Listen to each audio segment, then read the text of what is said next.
You wake up at 6:47 a.m., 7 minutes before your alarm. You don't even need it anymore. Your body already knows. Same routine, same company, same paycheck. 4,847 days, almost 13 years. You tell yourself it's security, a good salary, benefits, stability. But as you stare at the ceiling, there's that feeling. You're making more money than your parents ever did. And somehow, you feel more financially trapped than ever. That's not a coincidence. It's by design. This is the salary trap. And today, we're breaking it down. Let me introduce you to Sarah. She's 34 years old and earns $85,000 a year. On paper, she's doing better than most people her age. Statistically, she's in the top tier of earners. She has the degree, the stable job, the respectable title. From the outside, everything signals success. By traditional standards, she should feel financially secure, maybe even wealthy. But she doesn't, because income and wealth are not the same thing. And that distinction is where the illusion begins. Every 2 weeks, Sarah receives $2,458 after taxes. It feels like a solid number when it hits her account. But before she can even think about saving or investing, the money is already assigned. Rent takes $1,200. Groceries and dining cost around $400. Her car payment, insurance, and gas total $550. Phone, internet, and subscriptions add another $120. Utilities take $140. That's $2,410 gone almost instantly. What's left? $48 for the next 2 weeks. And this isn't reckless spending. It's a normal, socially accepted lifestyle. Nothing extravagant, just modern adulthood. Here's where the psychological trap locks in. Sarah doesn't feel broke. She has an apartment. She has a car. She can order takeout. She can scroll through streaming platforms at night and occasionally meet friends for dinner. The system doesn't make her feel deprived. It makes her feel comfortable. And that's the genius of it. When money enters your life as one clean number but exits in small, scattered payments, your brain never fully registers that you're barely moving forward. You feel stable, even accomplished, but in reality, you're maintaining a lifestyle, not building wealth. And that quiet confusion between comfort and freedom is the first real weapon of the salary trap. Now let's go deeper. From a young age, you're told there's a formula for success. Get educated, build your resume, secure a stable job.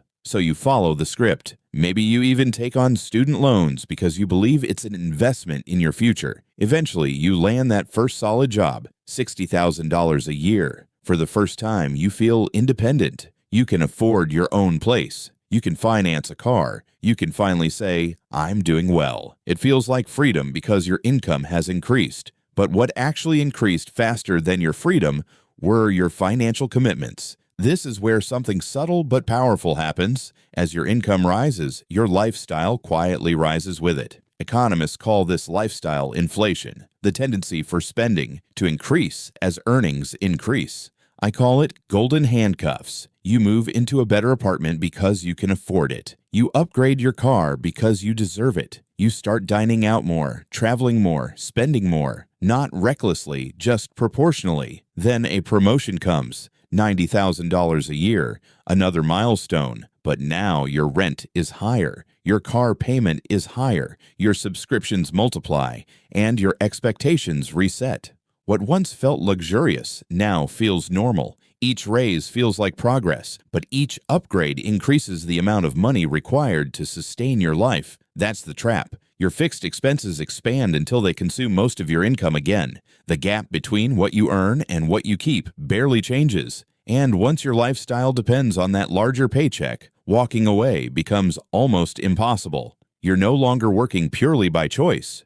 You're working to protect the structure you've built around your income. The higher you climb, the more expensive it becomes to step off the ladder. Let me tell you about David. He worked in tech and earned well into 6 figures. From the outside, his life looked like the definition of success. A beautiful home, nice cars, kids in a respected private school. But internally, he was exhausted and deeply unhappy. He often thought about quitting, maybe starting something of his own, maybe taking a break to reset. Yet every time the thought crossed his mind, his stomach tightened. Not because he lacked talent or opportunity, but because of the weight of his financial commitments. A $400,000 mortgage, 2 car payments, tuition bills, fixed expenses that showed up every single month without fail. Then one year, he received a $20,000 raise. For a moment, it felt like relief, like progress, like validation that the hard work was paying off. But the relief didn't last. Within months, the adjustable mortgage payment increased.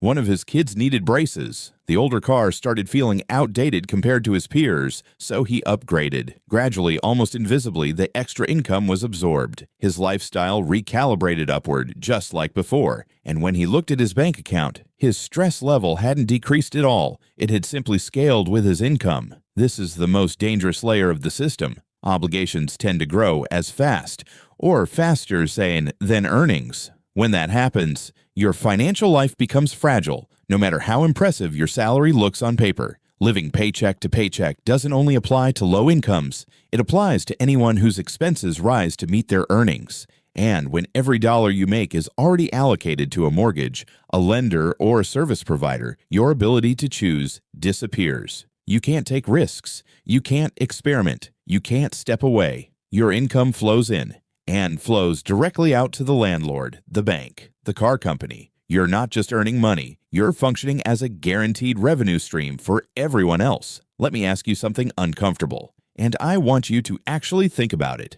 If you quit your job tomorrow, how many months could you survive without changing your lifestyle? Not in theory, not if everything went perfectly.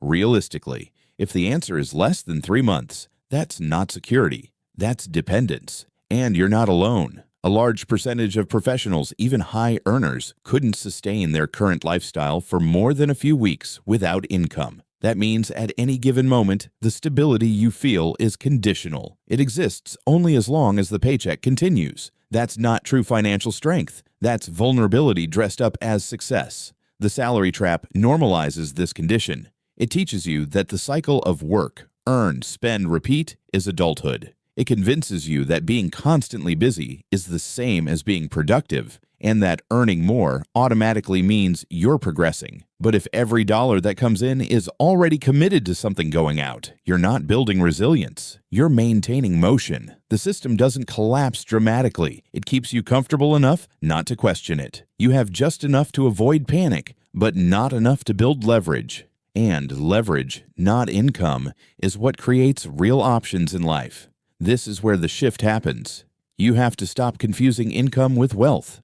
A $200,000 salary is income. It stops the moment you stop working. But $50,000 in savings, investments, or income-producing assets is wealth.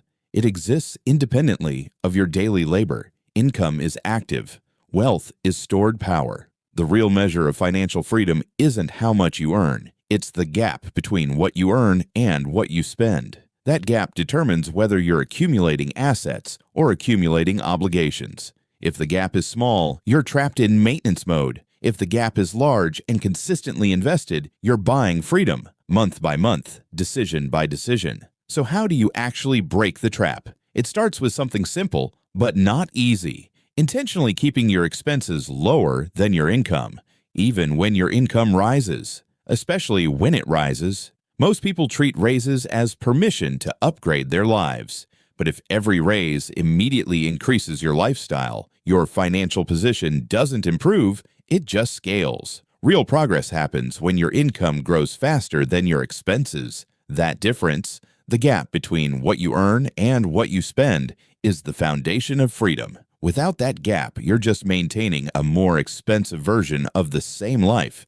Next, you have to aggressively protect and expand that gap. If you earn $5,000 a month and spend $4,900, you're surviving. If you earn $5,000 and spend $3,500, you're building leverage. That extra $1,500 isn't just money, it's stored opportunity. It's the ability to handle emergencies without panic. It's the ability to say no to things that don't align with your goals. But the key is what you do with that gap. If it gets absorbed into random spending, it disappears. If it gets redirected into assets, it compounds. And assets are anything that puts money, skills, or long-term value back into your life. Investments, ownership in businesses, building high-income skills, acquiring equity, not liabilities that depreciate, not purchases made to impress people who aren't thinking about you. As that gap grows and begins to accumulate, something powerful happens psychologically. When you build 3 to 6 months of living expenses in savings, you feel a shift. You negotiate differently at work because you're not afraid of losing the job. You take calculated risks because you have a cushion. You stop tolerating toxic environments because you have options. Optionality is the real luxury, not cars, not bigger apartments, not status upgrades. Desperation forces bad decisions. Financial breathing room creates clarity, and clarity leads to better long-term outcomes. The salary trap is sophisticated, but it is not permanent. The people who escape it aren't necessarily smarter or luckier. They simply become aware of how the system works and choose not to fully participate in the cycle. They understand that comfort is not the same as freedom. Comfort keeps you stable in the short term. Freedom gives you control in the long term. The goal isn't to quit your job impulsively. The goal is to reach a point where your job is a choice, not a necessity. That's power. That's independence. And that's what we focus on here at Sam Invests. If this made you rethink even one financial habit, you're already moving differently. Subscribe if you're ready to stop just earning like everyone else and start building like the few. I'll see you in the next one.